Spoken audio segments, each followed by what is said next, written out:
All right, we're back again. Preakness is here. 11's baby racing. Let me see them. Yep. And yeah, if you look at the PPs, you're probably going to realize that we don't know any of the horses but one. Glenn, kick it off. All right, here we go. I don't even know what running. Anybody know the running of the Preakness? How many numbers this is? I don't even know. I should have looked that up. Yeah, I don't know. This is an interesting Preakness here. We got Mage, Kentucky Derby winner, of course, entering the race. And there's not another horse from the Kentucky Derby entering this race, which is kind of crazy. And this is the first time since 1969 that this happened. 69, Dad. Woo, get your eyes checked. He know nothing about that with his dry roasted nuts he left here. You got salty nuts, eh? You told that joke already. How many times are you going to tell the same joke? You know, Just what killing the it. hell? Yeah, so since 1969 is the last Preakness. I'm going to be honest with you. I think this race is easy. I think I could throw 3 horses completely out of the race. This is a mile and 3/16, a little shorter than the Kentucky Derby. They're running for a $1.5 million purse. Grade 1 Preakness. Yeah, I think we got a good shot of having a horse move on to try to contend for the Triple Crown. So basically, it's beat Mage. That's what the race is, beat Mage. And for those of you who didn't see the Kentucky Derby, what a great Kentucky Derby. I think us as a podcast group, besides the guy in the middle there, I think we hammered it pretty well. Won some money. Some nutso was dancing too. Come on, Mage! Get him on the outside! You're full of run! Who's that? Some guy, so I'm dancing. Keep it going, Mage! Get down! Set him down for the drive, Mage! Set him down for the drive, Mage! Set him down for the drive, Mage! Set him down for the drive, Mage! Set him down for the drive, Mage! Set him down for the drive, Mage! Set him down for the drive, Mage! Set him down! Let us go! Let's go! Well, I got to say, Glenn, you know, you really gave me a great tip last time, you know. So I did a $5 win play show. I was going Forte all the way. I switched it over to Tapatrice, and then I threw a Japanese horse as a long shot at another win play show. But you told me to do an exacta. And the thing is, what I did, just for everybody out there, because there's so many horses there, I was like, well, what if my front running group doesn't come in? Let me pick the second tier of what I was looking at, and lo and behold, that second tier wasn't the second tier; they were the top tier. So I did an exacta box of verifying Mage and 2 fills, and really that they were first and second right there. Obviously, hit the exact. So yeah, you put a little money in my purse. Thanks for that advice. I would have been down and out. I think I'm going to go with that strategy here on out, just because you never know with the Derby what's happening. But, you know, I got to say, there's some interesting horses in this field too, you know. And Glenn, you put up the Perform, and granted, this horse doesn't really have quality races, so it's really outclassed here. But that horse popping off the rail in its last race and snagging the wire was pretty damn impressive. You know, the thing about it is there's another horse in here too that I really feel strongly about, and it's Red Route 1. And this horse has raced with everybody that was in the Derby. I don't know if that horse could beat Mage, but man, oh man, you got Joel Rosario on this horse. This horse never runs a full race in a full race to the best of its ability. It's always starting out in the back of the pack. That's where it's like Mage too, because if you saw like one of the Mage Forte races over there, I forget which one it was, Mage was all the way in the back of the pack and had to come up all the way to the front, you know. And but you know, regardless, this horse has the same type of characteristics where it doesn't start out that great, but you know, down the stretch it has a lot, and actually it bit the wire. And now you got Joel Rosario riding jockey, and that's an interesting ride right there. I think Red Route 1 could be a contender, but the one horse that really stands out to me, just because Chad Brown is a slickster, he held this horse out from the Derby, and it's got a shot. Blazing 7 in the 7 hole. I don't know. I mean, I like Mage. You right? You know, I'm not willing to bet against this horse. I mean, granted, Dad, on this one, it's like, hey, do an exacta box, Mage on top, box it all, for sure. But you know, if you wanted to go with some other horses, I like Blazing Sevens. I like Red Route One. I mean, Perform is in the mix there, and I mean, everybody is talking about First Mission just because it put a big speed rating, but that was a G3 race, and like I don't know, is this horse really going to just come out of nowhere and just pop up on the board here? And National Treasure, you know, this horse has some interesting runs as well, the Baffert horse, or whatever you want to call that these days. But I just don't know. I mean, the last race out, that horse really had a nice run down the stretch, and it looked like if it was a little bit longer, could have took one of the top 3 positions. But nonetheless, it definitely ran strong. So, you know, that's my breakdown of the race. I mean, if you want to go for a horse outside of the mix, I actually don't want to put all my chips in the First Mission. I like Blazing Sevens. I like Red Route One. These horses have been banging with these other contender horses that were in the Kentucky Derby. But, you know, obviously, you know, bridge jumper status on Mage, you know, put it all on it. And it'd be super surprising for this horse to lose. And then, you know, we're talking about, I thought Forte would be the Kentucky Derby. And I got to say one thing about Forte. I'm totally disappointed that this horse isn't running. And you know, who knows if it's going to run in the Belmont. But it's like, wow, a horse of that stature not being able to compete, man, that's a heartbreaker for me for horse racing, because it's such a amazing horse. And like, I watched those replays, and that horse is just a stud. And I hope to see Forte in the Breeders' Cup or Travers, or whatever, Haskell. We love the Haskell. Would love to see him take the Haskell. I'm going to be there if he's in that race for sure. Yeah. Yeah, Dan, I'm liking what you're saying. I'm going to jump in here, and I'm just going to work back.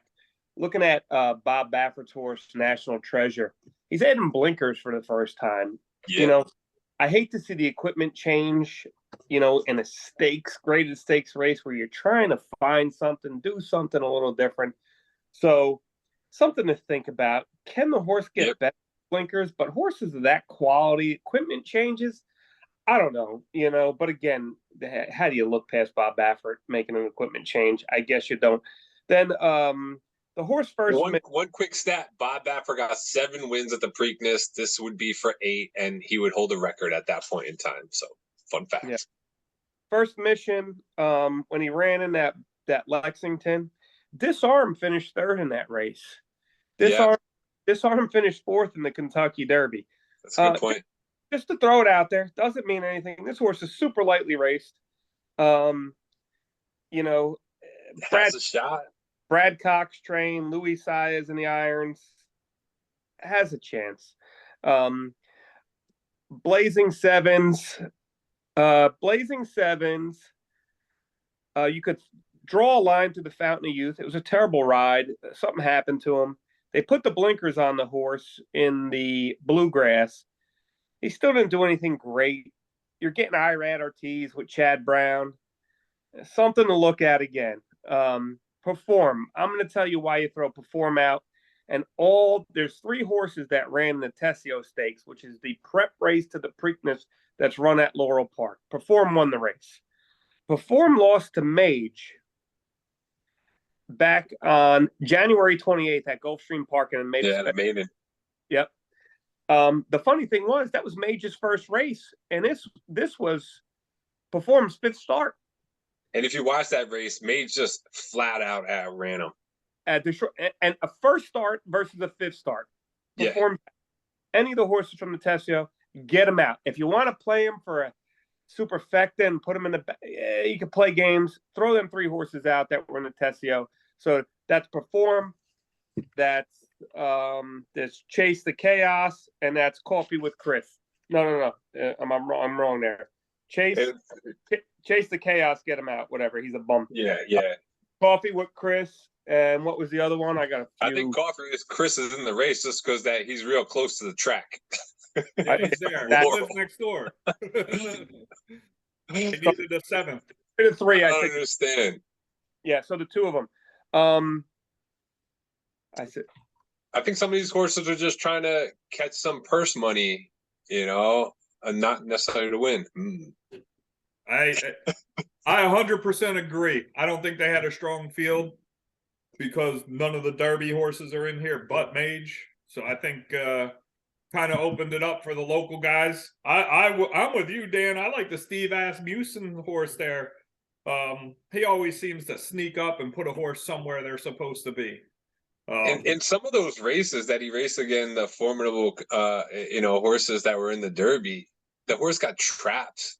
And it's just a bad run. But now they got a jockey that could potentially. I mean, not to say like not a big deal. The jockeys, were doing a good job. But I mean, Joe Lazario is actually top notch, and the way he stole that last wire at the bathhouse, that was insane. Really, really well done. Yep, back-to-back rides. So I think this race for me, I got nothing really more to add about the horses. I mean, you guys did a pretty good job of nailing the backstory of this race. I think 100% here. I think it's beat Mage. So beat Mage. I'm going with my route on this, and I'm gonna pick 4 horses, put Mage in second, and pick another 4 horses, and see if I can't get some money on it. Put a $10 bill on it. Take 2 horses for first and second, or first and third, and box those around Mage. I think that's the only money maker. Mage is going to go off at close to even money, pay 10 cents on a dollar. So either try that or go for Mage coming in third. Something happens, maybe trips, and you get lucky. But I don't think he finishes outside the top 2. The fact that he just ran this other race is really the one factor that it benefits all these other horses. But the simple fact is they're just not in the same class. Dad's ramping up, but before Dad, you get started, let me just say one thing. Mage is by the sire Good Magic. Okay. There's also 2 other horses in this field by Good Magic, which to me is like, how does that happen? So Performers by Good Magic, and Blazing Sevens is by Good Magic with Chad Brown. So you got 3 horses by an up-and-coming sire. And last year's sire, who was it? But I know the year before that, it was Gun Runner. So you see these sires come out, and they put these first crops out that are running on the racetrack, and they just, knock it out the park. And that Good Magic's got 3 horses in the Preakness. It's unbelievable, just to see a horse like that. So just something to look at. I wanted to add, but Dad, go ahead. You got your eyes checked today. Go ahead, tell everybody. Okay, got my eyes checked, and they're still in my head. Okay, and this is the way I see this race. Did you get a free? Did you get a free shirt? Free shirt. I got a free shirt. Yeah, for getting your eyes checked. Okay. Nice. Nice. I got a free shirt. All right, cool. All right, now go back, get the race. Okay. One of the things Glenn said a couple of weeks ago is there's so many races out there. That's why after the Kentucky Derby, if you don't do well, you can go into another race and make a whole bunch of money. You can go into the Ohio Derby, Illinois Derby, and this is what all these guys are going after. Instead of bringing them down to the Preakness and compete against this horse. That horse, if that horse loses, there's got to be something wrong. And if National Treasure wins, he got doped. You heard it here first. Too soon. But the only horse I could see that's an up and coming horse in all these is First Mission. He's the only horse that's consistent. Can he run? Because this will be only his 4th race. Well, Mage was only his 4th race too, and he won the Kentucky Derby. The problem with that horse, he just broke his maiden consistent. I mean, he don't got a body of work to look at. Well, he won the Lexington in the Grade 3.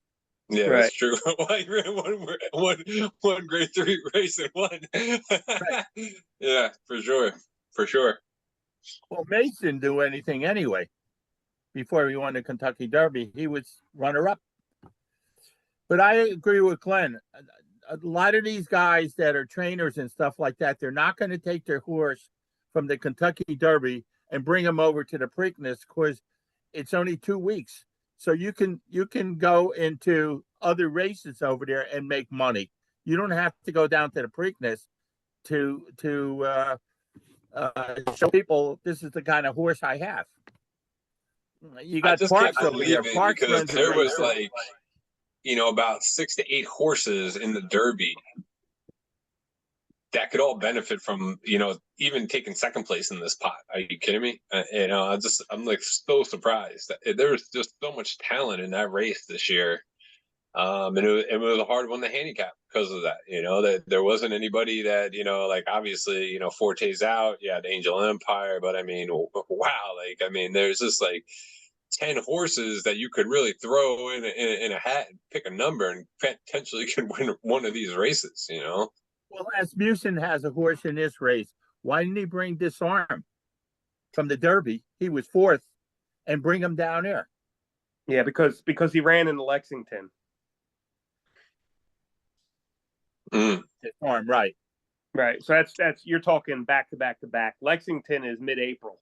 So you're going mid-April, then you're going May, then you're giving 2 weeks, 2 weeks, 2 weeks. So you lead Disarm off. I get that. Yeah. Well, another thing just to throw out there, just on the Asmussen horse, that's Red Route 1, and that's from Gunrunner. So that's another interesting piece of information there. But I don't know. That's the one that when I was looking at all the replays and stuff, I really like Red Route 1. I mean, Blazing Sevens. I mean, I listened to a lot of people talk about it, and Chad Brown dials him in, and he rested, and he's like, basically, I just think Blazing Sevens being ready to go for this race. But when I was looking at the previous races, and First Mission is hard to really judge because you got G3 and he just ran away from the G3s. So it's like, did I really see anything special in that race? Nah, he's just fast. But Red Route 1 definitely shows, like, if you look at the PPs, progressively getting better. And now with the jockey that is really dialed in, if this horse has a good break, it can close with the best of them. So that's why I think he's got a shot, But I still am not willing to say going to beat Mage. I mean, it's really ridiculous to throw it out there like that. Got a shot. Yeah, Red Rock Run is by Gunrunner. Gunrunner wasn't good when he was a 3-year-old. He wasn't good until he was in his 4th year and 5th year.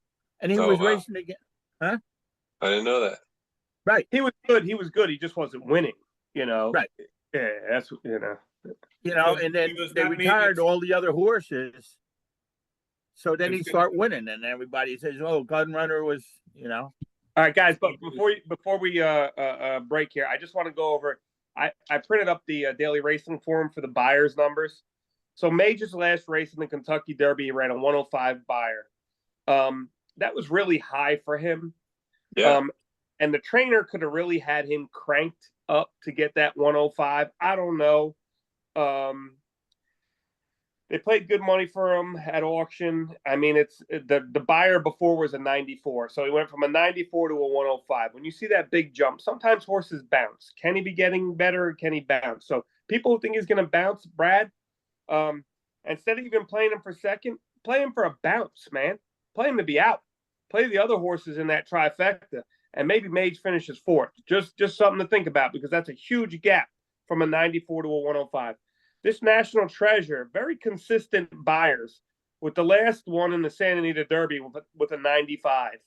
Okay, so now Bob Baffert's getting back training again because they had to change trainers because of the whole drug thing, and he's adding blinkers. If National Treasure and Bob Baffert get together, and he ran a 95, very consistent numbers, way more consistent buyers than Mage, National Treasure could go ahead and do something. That's a 95. Red Route Run, he ran a 92 his last buyers. All consistent buyers, though. Nothing great. So did he have him cranked in the Arkansas Derby where he didn't do nothing? I don't know. But he brought him back in the stakes race at Oaklawn Park again, and he won. He had a 92 buyers rating. And then you go to that First Mission, 3 races, 96, 89, 98 buyers. So I'm just putting the numbers out there. Bob Baffert, National Treasure, 95 buyers, getting the horse back, blinkers on. If he cranks him up, and like you said, Dad, if he's got the special stuff in him, look out. And Brad, maybe play what you're saying. All feed. Yeah. Peanuts. Yeah. So Mage can bounce after that Kentucky Derby. They're saying he's training great over at Pimlico. Looks real good. Looks the part. The whole nine. Is he going to get better off that 105? Is he going to be consistent? If he runs an even 105, he beats everybody easy. But if he goes back to less than a 105, does National Treasure or one of these other horses, but the rest of the buyers in the field, throw them out, man. You know, if you're going buyers ratings, and buyers ratings are pretty solid when it comes to these races. So that's all I wanted to say. So take a look. I'm going to support you on. Go ahead. One of the things with National Treasure is before the race, if Bob Baffert's there at the Preakness, that horse is going to do something. If he stays in California and he has his sub racing that horse over there, assistant trainer. So if Bob Baffert's in Baltimore here Saturday, and you see him there, play him. Yeah. Okay. Good look.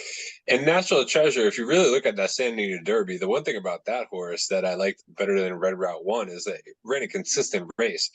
Fought first position out of the gate, stayed up, and it really just at the end, you know, it just didn't have enough. I feel like if that race was a little longer, you could have caught some of those horses, because actually down the stretch he was running faster than the you know, Practical Move, Skinner, and whatever the other horse was in there. Oh, the horse that I'm going to screw up the name, the Japanese horse.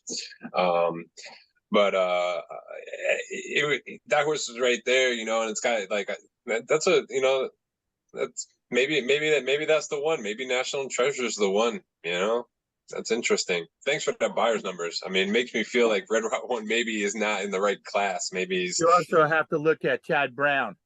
Chad Brown loves Blazing Sevens. Blazing Sevens. What are the buyers on the Blazing Sevens again? So he ran a 90 in the Bluegrass, finishing third with IRAD. And he ran a 93 in the Breeders' Cup Juvenile race in Keeneland last year. Got beat by Forte. But that was he finished fourth. It was Forte, Cave Rock, and National Treasure. So, you know, he ran so his best number was a 93. That was back in November at Keeneland in the Breeders' Cup, and he got a 90 at Keeneland in the Bluegrass. And that was coming out of the Fountain of Youth, where, you know, again, the Fountain of Youth, they shut the horse down, so you could draw a line through the horse, you know, and you could actually say, hey, don't throw him out, because, you know, Chad Brown says, put the horse out in the Bluegrass. Hey, Irad, if you think you got a shot, give him a run. He might not be cranked, and he may crank him this time right now. So I expect a better race at a Blazing Sevens for sure. So, but it was a 90 last time. He could crank him. He may crank one out here. As long as you don't rub one out.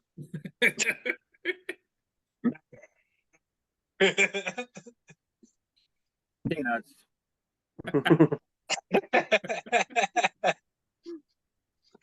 All right. I think that's what we got, right? So Mage wins by big. Mage bounces. There's only a few other horses you can play. You could do a little try or exact a box with every other horse but Mage and hope he bounces. You could put Mage on top and try to hit a cold exacta with maybe two behind them and just hit it hard, you know, with a whole bunch of money. But if you try to get funny with your exactas and your superfectas and all that stuff, there's only 8 horses in the field. You ain't going to make no money. Increase your bet. Less horses, you'll make more money. If you play a lot of horses with a low-level $1 bet, $2 bet, 8 horses ain't going to make you any money. So what you got to do is increase your bet amount, lower the amount of horses you're going to use, and then go ahead and make some money. And it's supposed to rain. Yeah. This weekend. Oh. It's going to rain Friday night and a little bit Saturday morning, they said, and potentially the afternoon. We could be looking at some late afternoon thunderstorms. We've definitely seen a Preakness where we haven't seen the Preakness. What was that, 2 or 3 years ago? This is the 148th running of the Preakness. Oh, you looked it up. Nice. Well, it was like 3 years ago where it was just a monsoon at the Preakness, and you couldn't even see the telecast of it. You couldn't see horses or anything. So it's that time of year in this area. You Blazing get a downpour. Blazing Seven's got to win in the slop. His mother was a mother Red Route too. Run, when I was actually looking at his previous races, he ran a lot of times in the slop, but it looks like a bunch of second places. Yeah, but there's a few horses that never have, you know. So you look at Mage and you look at that. Yeah, Mage is the Actually, he's by Curlin. Yeah. Remember Curlin? Yeah, he's by good. Absolutely. Well, there's Mage. a horse from Curlin in this race, but Blazing Sevens won a G1 in the slop. Yeah, Good Magic is Mage, but that's the grandsire, they call it, is Curlin. So, right. Yeah. Oh, okay.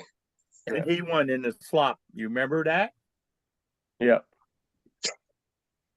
Down at Monmouth Park? A little Breeders' Cup action. Yeah, a little Breeders' Cup over there, right. Yeah. I mean, that's what they were saying this weekend. What do we got, Brad? We got about 10 minutes to go here. 9 minutes and 14 seconds to be exact. But I think this one is, I think everybody's 100% right on this one. We're trying to look at a different angle to pick a different horse other than the one we all think is going to really win. But it's horse racing. Anybody could go out any given day and beat anybody, except if it was American Pharaoh, but he got beat too. So it just all depends on what the conditions do out there. And hopefully you take a swing and try to get one. But picking Mage on top, you got to follow Glenn's instructions there. That's the only way you make money. Yeah. But one of the things with Mage is he also ran a race where he came in fourth.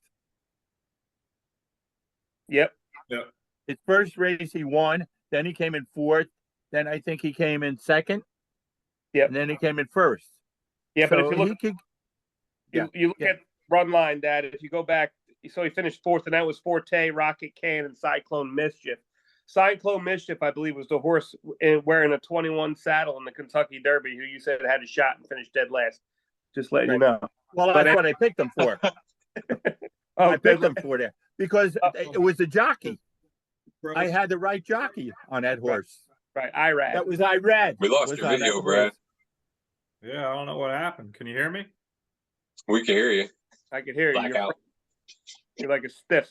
But Dad, if you look at that running line, that was Mage's second race. Back. Oh, Dan went in the middle. That was Mage's second race, and he hit the gate. So he slammed into the gate before it opened.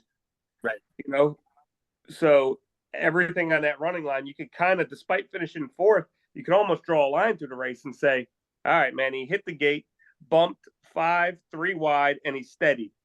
So if you look at that race, all you do is just throw it out. He finished fourth against Forte, Rocket Can, Cyclone Mischief. I'm not mad at him for all the trouble he had on the track, still to come up with fourth. Pretty damn impressive. So take that race for what it was, despite finishing fourth. It was a trouble trip, a lot of bad stuff. And then he went on to finish second to Forte in the Florida Derby and win the Kentucky Derby. Throw that race out as far as the fourth place finish is concerned. You can watch the replay of it too, see exactly what happened. It was a mess, you know. So I'm hoping for the rain because everybody knows that you can't really handicap things well when it's a nasty track, and then you throw something on the odds. You throw it on the odds. Okay, yeah. One of the things they were talking about in Belmont is Castellano. That's Mage's jockey. He's hot in Belmont. Woo! In the hot tub. He's on fire. Right. You throw him on a horse and he's winning. Mm-hmm. So you take him down to the Preakness.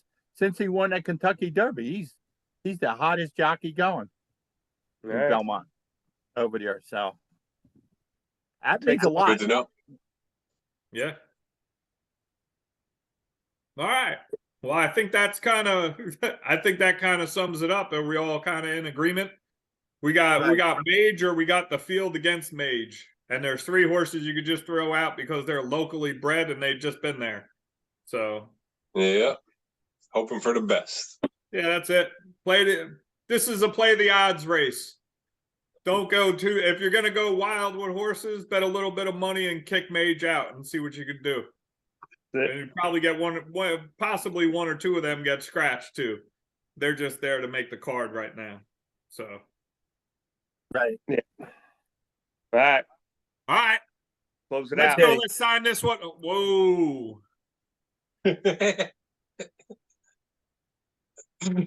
Let's go ahead and sign this one out here.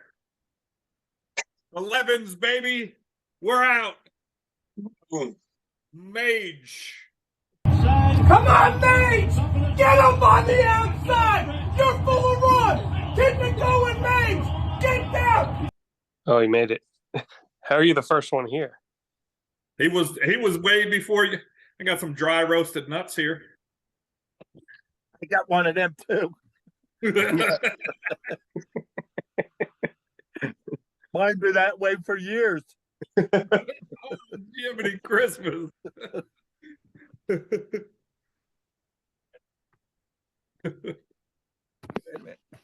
right. Let me get my shirt at the VA.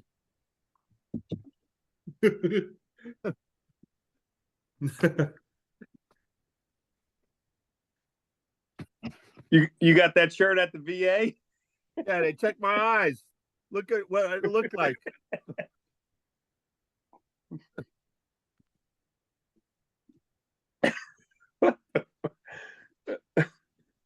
Yeah, we see it.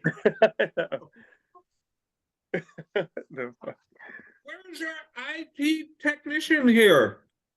Where's Dan? He can develop a whole interface, but he can't Zoom.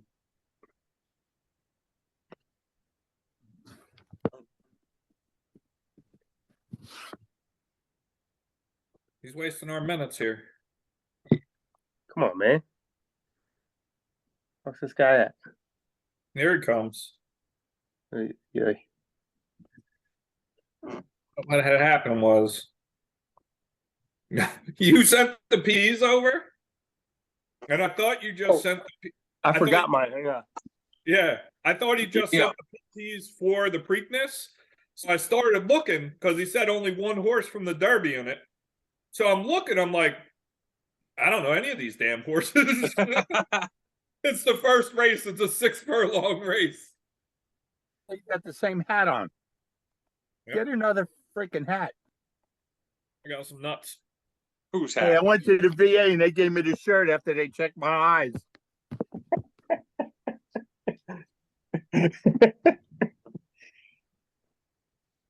Really? They're checking my eyes. Oh, They said I'm perfect. I knew that. What the? It's got to be on the inside. See the next thing over there? Yeah, maha. Yahabaha. The next, right there.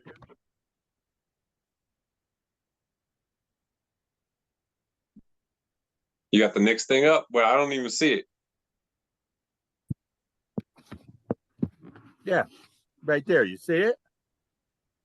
Over my shoulder. Oh, here. the scarf. You got the scarf up. Ah, you can't really see that it's Nick's that good. Nice. That's cool. Yeah, man, you were right. They got a point guard, and they dove into some depths of the playoffs finally. You know, they got it going on. Right. We're doing Nick's podcast next. How about the Spurs, man? Wembanyama. Yeah. Well, we'll see. what they do. Wambaya. Imagine they don't pick him. Oh, that's exciting stuff for me. You know, they got a nice young team right there. They're about to tear it up. People are really underestimating how good the players are on their team. Some of them are like second, third year, you know, like, well, the 3 19-year-olds that they drafted last year are going to be second-year players. They're going to step up. Their maturity level is going to be a lot Are we bit recording better. now? Yes. Yeah. Okay, so we can't talk about the Spurs. Okay. We got to talk about the Preakness. Well, we could talk about Spurs as long as we're talking about horse racing Spurs. What kind of podcast are we running here? For basketball playoffs. And for nothing, that kid's only 19 years old. That's crazy. Yeah, And well, he weighs 118 pounds. I know. no, that's a thing. We'll see how it goes, man. It's going to be interesting. Hopefully, it'll put the Spurs back on the map. They need it. Right. You guys want to start it off? Go Yeah, on. go ahead.